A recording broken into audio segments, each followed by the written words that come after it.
السلام عليكم. اليوم بنتعلم طريقة لعب كوكروتش بوكر أو لعبة بوكر الصراصير. هي لعبة تناسب شخصين إلى 6 وتعتمد بشكل كبير على الخداع. تعالوا مع بعض نتعلم طريقة لعب هذه اللعبة.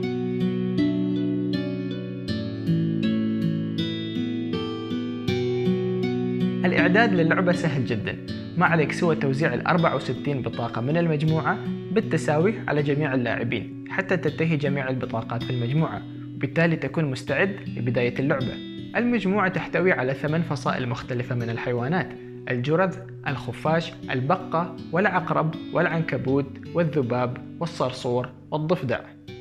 من كل فصيلة هنالك 8 نسخ في المجموعة، ولتذكر هذه الحيوانات يمكنك العودة إلى ظهر البطاقة. طريقة اللعب: يقوم اللاعب بتسليم بطاقة من مجموعته إلى لاعب آخر بالمقلوب، ويدعي أنها على سبيل المثال بطاقة صرصور. أمام اللاعب المستهدف خيارين، فعليه أن يقرر إذا ما كان يصدق ادعاء اللاعب الأول أو أن يكذبه. في حال أصاب يقوم اللاعب المهاجم بأخذ البطاقة ووضعها أمامه. أما في حال أخطأ اللاعب المستهدف في معرفة ادعاء اللاعب المهاجم فيقوم هو بأخذ البطاقة. طبعا الهدف من اللعبة تجنب هذه البطاقات، فاللعبة هذه لا يوجد فيها فائز واحد، ولكن يوجد فيها خاسر واحد، والخاسر هو اللاعب الذي يمتلك 4 بطاقات من نفس الفصيلة في مجموعته.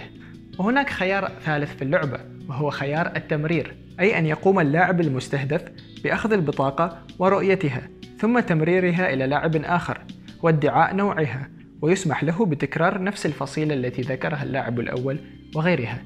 طبعا ويمكن أن تستمر عملية التمرير بين لاعب إلى آخر بشرط أن لا تعود عملية التمرير على اللاعب الأساسي أو اللاعب الأول الذي قام برمي البطاقة. هذه اللعبة تحتاج إلى قدر كبير من الاستراتيجية، وقد لا يبدو ذلك واضحا من الشرح، ولكن بمجرد أن تبدأ هذه اللعبة وتتعود عليها وتتعلم مهارات الخداع ومتى تكون صادق ومتى تكون كاذب، فإن اللعبة ستكون ممتعة جدا.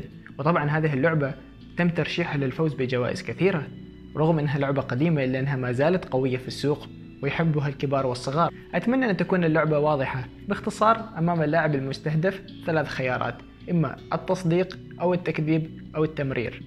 بينما عندما ينهي اللاعب المهاجم دوره، فإن دور اللاعب المهاجم الآخر يكون على يساره، أي باتجاه عقارب الساعة. وشكرا جزيلا لكم على المتابعة.